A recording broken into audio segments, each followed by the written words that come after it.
The following is a Coin 6 News special presentation.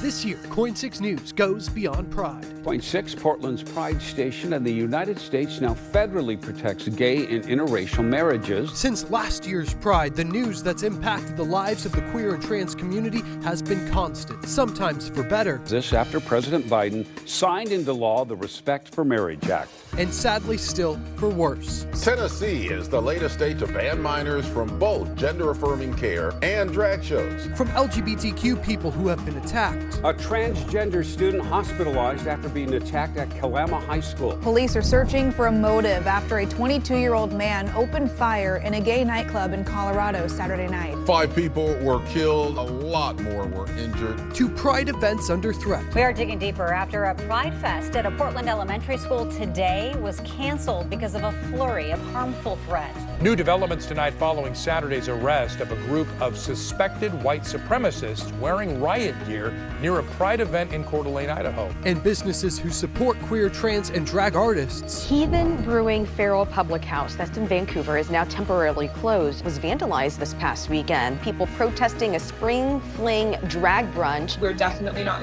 going to cancel it because we know what we stand for. This Pride Month, we're telling the stories of the issues affecting queer and trans people and how far the movement for equal rights has to go. Thank you for joining us as Coin 6 is going beyond pride. I'm Brandon Thompson. Transgender people and transgender children have been some of the most targeted groups by state legislatures across the country. The website, translegislation.org, has tracked nearly 600 bills introduced this year alone. That's more than the previous 8 years combined. It is the parents who support their trans kids feeling like their states are coming after them. Some of them are seeking refuge in Oregon.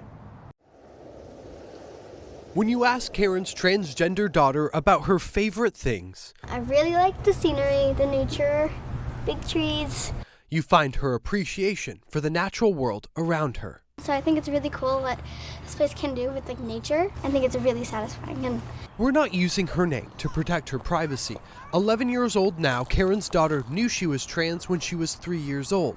She didn't know the word, but she knew how she felt. Karen didn't accept it at first. I shot that down real quick and I went, you're not a girl, you're a boy. And, don't worry. You don't have to be a girl to like girl things. I just saw her sort of disappearing into herself. And she came to me in the kitchen again. She was 6 years old and she said, "Mom, I'm a girl."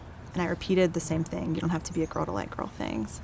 And she went, "I know, but I'm a girl who likes girl things."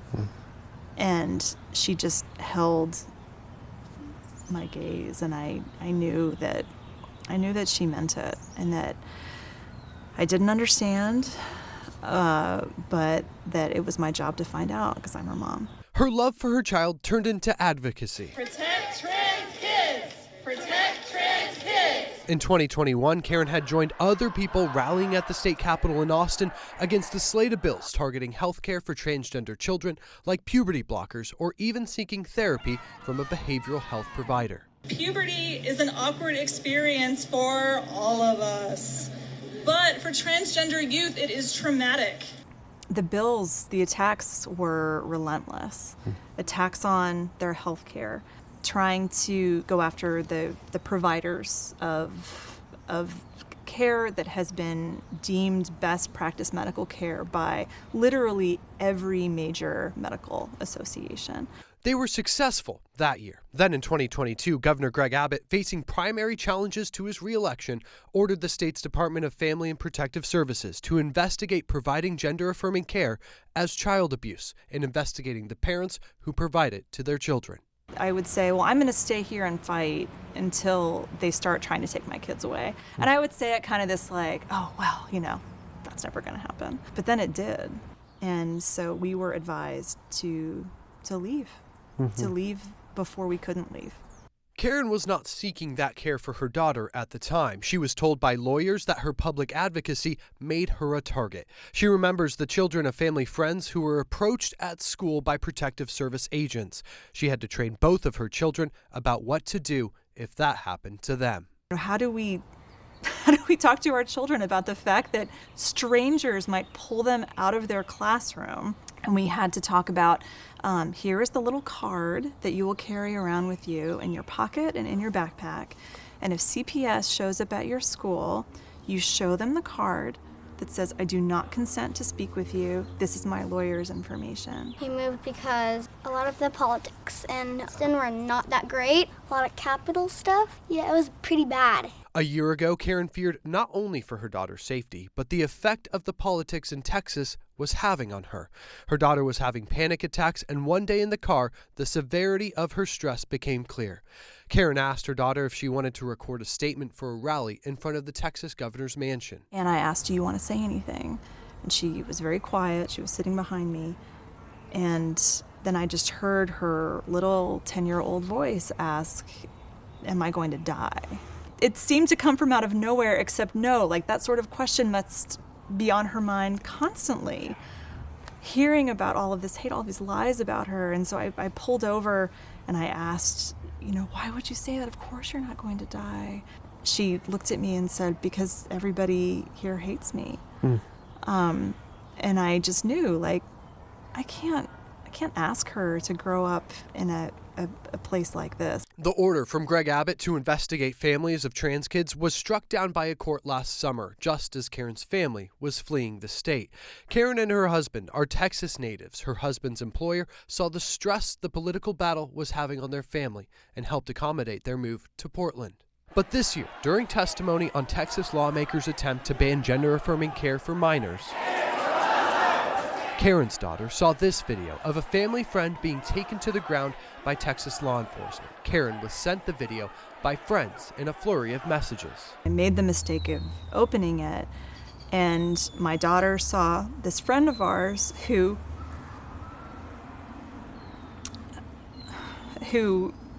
was part of our journey, who my daughter knew as a supporter and an ally and someone safe. That night, she had the first panic attack where she thought she was going to die. She hadn't had one of those since we were last in Texas. This year, Karen testified in Salem. A year ago, my family and I were living in Texas, a state that is not kind to its children, especially transgender kids like my daughter.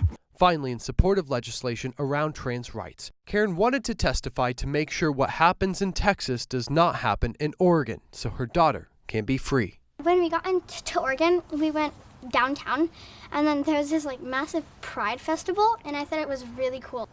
What did you think about seeing the Pride Festival? I felt like I'm in the right place. This is where I live now, and I don't plan on moving ever again. Karen sees a freedom in her daughter that she did not see when they lived in Texas. A freedom from worry, a freedom of thought, and a freedom to be a kid again. I remember I asked her before she started school, I went, are you going to tell your classmates that you're trans? And she went, probably. It's safe, right? Oh. And I went, yeah, I think so. And she feels supported. When I first got to my new school, I was really nervous, but I knew that there was another trans kid in my class because when I visited, everyone told me that this other person's trans, just so I could know. And I was like, cool. And then I kind of felt more safe, and then I adjusted to my school more because everyone was so nice and so friendly, and yes, it was very beautiful, and so I spent most time playing. Not playing in politics, but playing at school, just like an 11-year-old kid should do. Lawmakers in other states are not just attacking trans rights, but drag shows as well. The acceptance of drag in public spaces has its origins in Portland because of one queen who could not stay hidden. This will be Portland's first Pride without Darcel, who was the oldest drag queen in the world when they passed away this spring. The man under the wig was Walter Cole, who fostered love and equality at Darcel's showplace. He believed in everybody, like I said, always going out there, sharing, helping, being a part of Portland for a very long time. It's very, very clear that the reason why we are able to do what we are in this area specifically is because of Darcel. Someday you're going to be a drag queen. He paved the way for all of us, you know, for the people, the Gen X, the Ys, the baby queens that are coming out now. If there was no Darcel, we would not be here. If there was no Darcel, we would not have any rights here in Portland. She wasn't afraid of being political. No, It didn't matter to her. She just did it. I think it helped create such a safe environment in Oregon for people to be able to express themselves freely and do drag. And I see that all across the nation with many of the people that I've worked with before who are just freaking out about not being able to do what they love to do for a living. Darcel's legacy will continue on forever, and I think their passing came at a time when drag is under attack more than ever, and I think it's more important to fall back on Darcel's legacy now more than ever before. We're seeing her legacy. This is her legacy is beyond, I think, anything that you could say. She's gonna be remembered for ages. I love her, I miss her, and I'm very thankful to have known her. I'll miss Darcel. Besides being my boss, one of my best friends. She has been there every step of the way. And you gotta say, thank you. Thank you. Yeah. I've lived in Portland my whole life, and thank you all.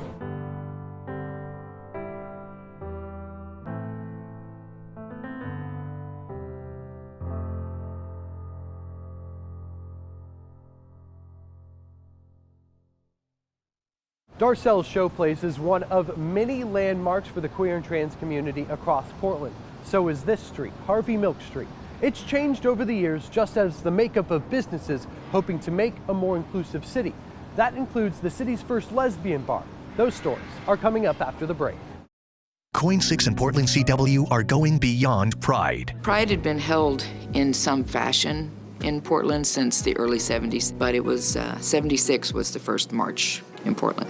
There were anywhere from 200 to 2,000 people. They marched, they celebrated. You know, Stonewall was in '69, and the movement really began to take off at that point. And Portland, back in that day, even now, but definitely back in that day, was not a friendly place to our community. And it was time to make a statement, really, and to come out and take our place in the public sphere. The reason for Pride and the importance of Pride to the community has not diminished, even if it's become more celebratory in feel. Pride is still about that visibility and ensuring that our community is included and not ignored.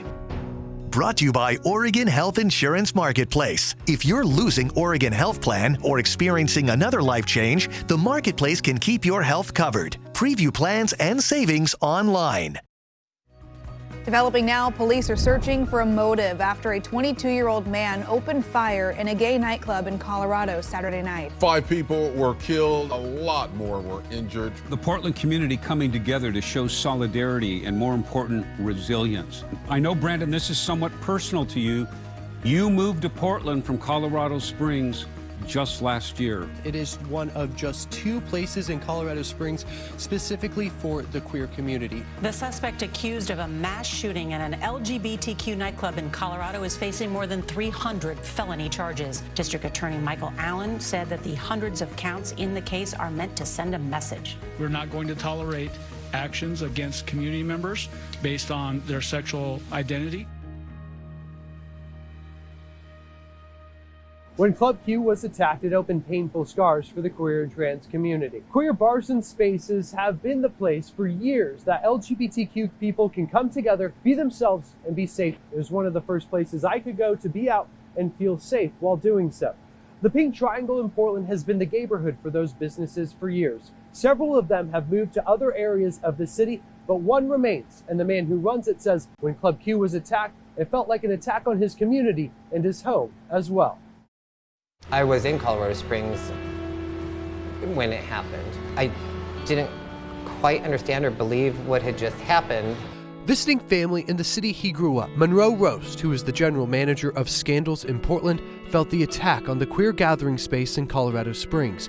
He did not know the 5 people killed or the dozens of others hurt, but he knew the community. It is very pronounced because it has happened to people in my community, my gay community.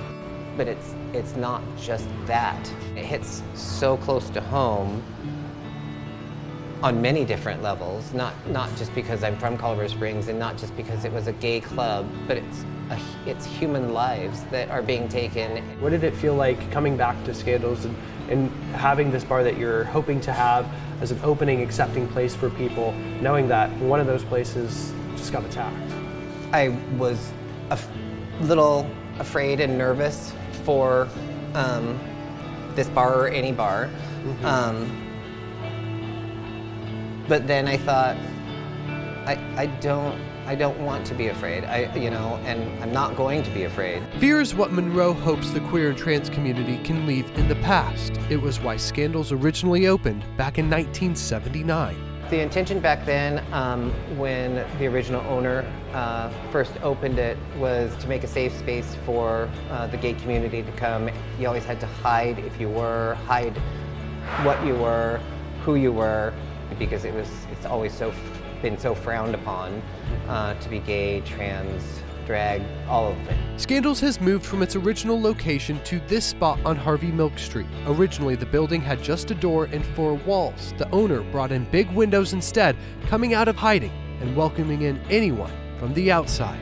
When you celebrate Pride, you have to remember that that celebration and being there in that moment or being in a gay bar, it's something that a lot of other people have had to struggle and fight so that we could have these moments together. Monroe moved from Colorado Springs to New York, arriving in Portland 25 years ago. What feels like home now felt like one of the Big Apple's boroughs back in the day, but with a culture unique unto itself. The gay community is a large part of why Portland is what Portland is because we have a lot of color and we have a lot of flair, and I think that it just makes it, it's always been keep Portland weird. I mean, we're part of that thread as well. There are more than a dozen gay bars across Portland, but for the last decade, there has not been one single lesbian bar. The organization, the Lesbian Bar Project, reports that in the 80s, there were more than 200 of these businesses. Today, there are fewer than 30. On the Central East Side, here at Doc Marie's, they're hoping to reverse that trend by providing that space. They also have a name that's rooted in Portland history. At a new bar in Central Southeast. Everyone's absolutely welcome here, but we're also a proud lesbian bar. Is the resurgence of a space Portland has not had for 12 years. We really wanted to preserve cool spaces, bring people together, and facilitate queer joy. Doc Marie's opened in September, one watering hole in a growing desert of lesbian bars. These are very special, very unique spaces that have their own kind of energy. It would be a real shame if they disappeared entirely. With this space, Olga is keeping that history alive. Our history is so short and not captured and not written down as much as non-marginalized people's, and so much of it gets lost. I talk to tons of 20-somethings that don't know about Stonewall, and having someone that's in their 70s talking to someone that's in their 20s in my bar is an amazing thing to see happen. The name for the space is a piece of Portland history named for Dr. Marie Equi, a woman who was known as just Doc by Portlanders a century ago. She was an out lesbian and a doctor, an abortion provider, abortion rights advocate, civil rights advocate that lived in Portland about 100 years ago. Living as an out lesbian with an adopted child 100 years ago, what goes through your mind when you think about that? Just badass. Honestly, that's what goes through my mind. And honestly, what immediately comes to mind is she did not ask permission from anyone to do that. And I find that very inspirational. That unforgiving attitude is the influence behind Olga's creation of this space. She believes there's a clear reason why the several gay bars have not had a lesbian counterpart for more than a decade in the Rose City. A lot of times women have to explain why they're taking up space and kind of like what's in it for everyone else. And I don't think that gay bars, the traditional kind of like more male identified gay bar, have to face that same kind of scrutiny. And I think that there is something about a woman-owned, woman-centered space unapologetically taking up room and being themselves that throws people off. That's as women and lesbians were the stabilizing force in the queer rights and marriage equality movements that gained traction in the aftermath of the AIDS epidemic. As women, we are automatically taught to decenter ourselves and to uplift other voices and center other people. For example, the reason that it's LGBT, lesbian is placed in the beginning of it because they were so helpful in serving to gay men during the AIDS crisis. By the mid-90s, when we started moving into the marriage equality movement, that trauma was so huge. We'd lost a generation of male leaders. The lesbian community really stepped up and took care of the gay community. Mike Marshall, who now leads Oregon Recovers, was part of the marriage equality movement in California in the late 90s after moving to San Francisco earlier in the decade. He came to a city in mourning from the AIDS crisis. You have the huge trauma, whether you became HIV positive or not. You know, your roommate, your colleague, your boyfriend, your exes were dying during a period of time, and nobody seemed to care. Marshall says it felt like one trauma on top of another, a mourning that came after decades of queer people questioning their existence because of the society around them. We were a highly traumatized community pre-AIDS crisis, right? Because we were raised to believe that we were flawed. And it was at the tail end of the worst years of the AIDS epidemic, which had fostered an environment in which people didn't know if they were going to be alive the next year, and so boundaries were constantly being blown out. Bars that opened for the safety of queer people and the safety of people who had to hide their sexuality became spaces of self-medication. Early on, the safe space for queer people was in bars. That combination is one of the factors Marshall believes queer and trans people struggle with addiction at a disproportionately higher rate than straight people. In the face of legislative attacks on drag shows and trans rights, mental health experts fear substance abuse rates could rise again. It's painful. Not only are you dealing with your own coming out process and your own internal possible homophobia or whatever phobia you're dealing with, but you're also dealing with a community that's resonating with that negative message and giving you that message in 100 different ways. The National Institutes for Health reports that 39% of LGBTQ people will struggle with addiction at some point in their lives. For heterosexual people, it's 17%. While addiction is more prevalent in the queer and trans community, places specifically tailored for their treatment are not. In all of Oregon, there is just one queer and trans-specific recovery organization for them to go. That's True Colors Recovery in North Portland. What we want is for people to walk into the door, feel safe, feel like they don't have to explain who they are, and can really lean into focusing on what their recovery journey looks like. Amanda had to overcome her own addiction. After she did, she worked with 4D Recovery. She and the leaders there found the need was high for what they were providing for everyone, but especially the LGBTQ community. Do you think that survival is exaggerated or accentuated in the queer and trans community? I think that every one of us have had experience with having to walk into the room and assess whether we were safe to be ourselves or not. So I think that survival mentality is very prominent in our community. Accessing care and resources has historically been a challenge for the queer and trans community. Even in an accepting place like Portland, care is still hard to find. What are the struggles in finding resources, and what does the future hold? We explore those issues after the break. From historic moments, I declare you to be married, to the work yet to be done. Coin 6 is going beyond pride. Taking a closer look at the issues that affect the LGBTQ+ community. You have no idea how that person across the street is going to react to you. We're committed to telling the stories you haven't heard. Stories from the past, present, and future. And we're doing it year-round. That's what it means to go beyond pride. Brought to you by Dick Hanna Dealerships. Believe in nice. Beyond Pride on Coin 6 and Portland CW is presented in part by Kaiser Permanente. Love unites. For years before the marriage equality and equal rights movements, Portland has prided itself on being a welcoming place for all orientations and identities. Here at the Q Center, this is the largest LGBTQ community center in the Pacific Northwest, but it is one of just a few. The reputation of acceptance from the outside, advocates say, does not always meet the resources needed on the inside. As more people seek Portland as a place to feel safe and supported, it's creating concern for what's to come. Behind the hair, makeup, and choreography of the drag artist Vegas Flights.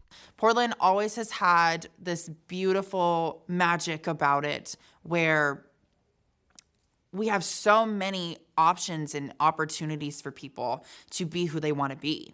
Is Jacob REPETTO, a 19-year-old native to Portland, using the show to overcome and inspire? Growing up, I didn't really get to see people like me, and so art was really and truly my escapism.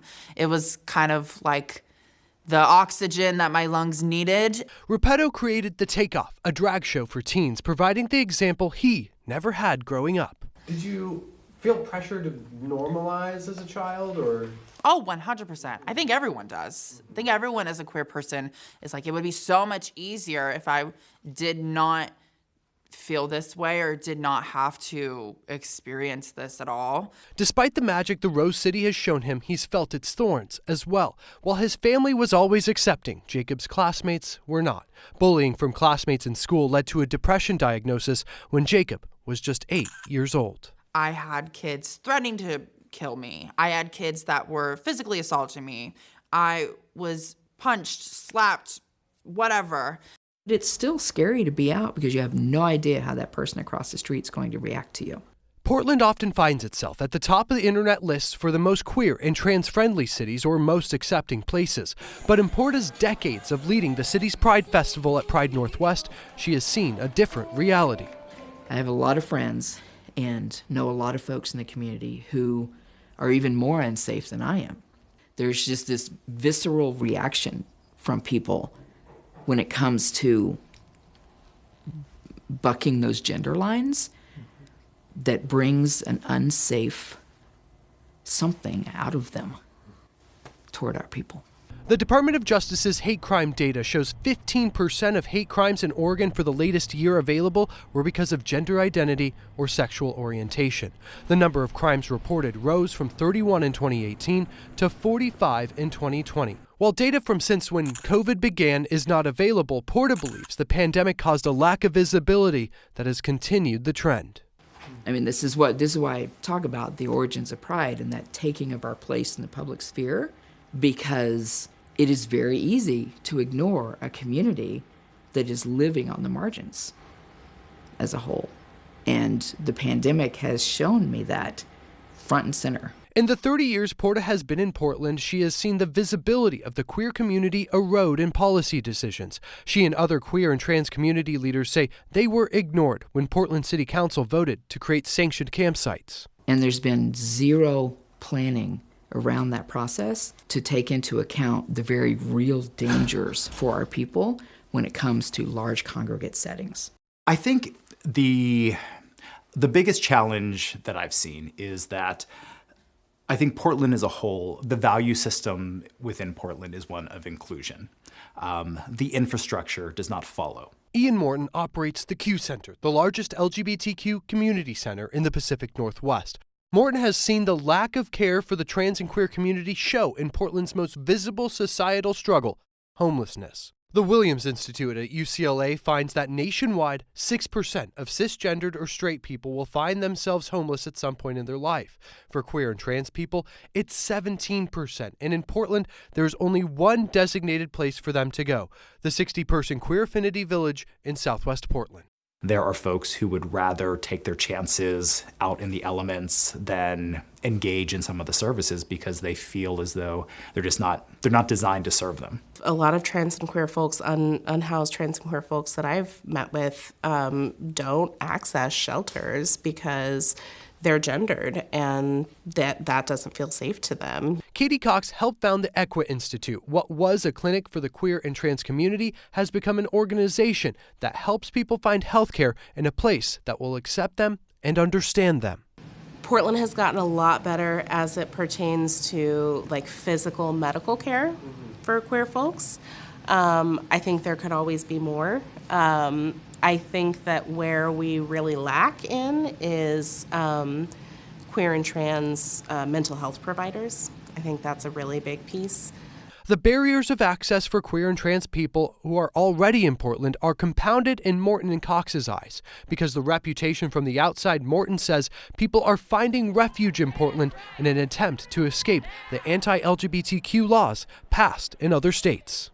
Portland is seen as a sanctuary for the queer community, so we do have a lot of folks who actually move into this space to come out, to leave states or leave cities where they feel like they're experiencing high discrimination. I feel like I'm bracing myself for an influx of folks moving to Portland as refuge, from other states and areas that are now telling them they don't exist or they can't be who they are. Cox, Morton, and Porta are leading 3 of several organizations working together to fill the gaps with the resources they have, pulling on the strengths of each organization to tailor services to the needs they're facing. They say if they coordinate and start conversations about the challenges they face, what Portland has prided itself on can shine through and live up to the reputation that's preceded itself. The reason that I'm still here is because I think there's potential to actually move forward and to address and to bring equitable, thriving lives to everyone who lives here. Thank you for joining us for KOIN's first Beyond Pride special. Join us every month as we explore the issues of the queer and trans community and how we can overcome them. We'll see you at Pride.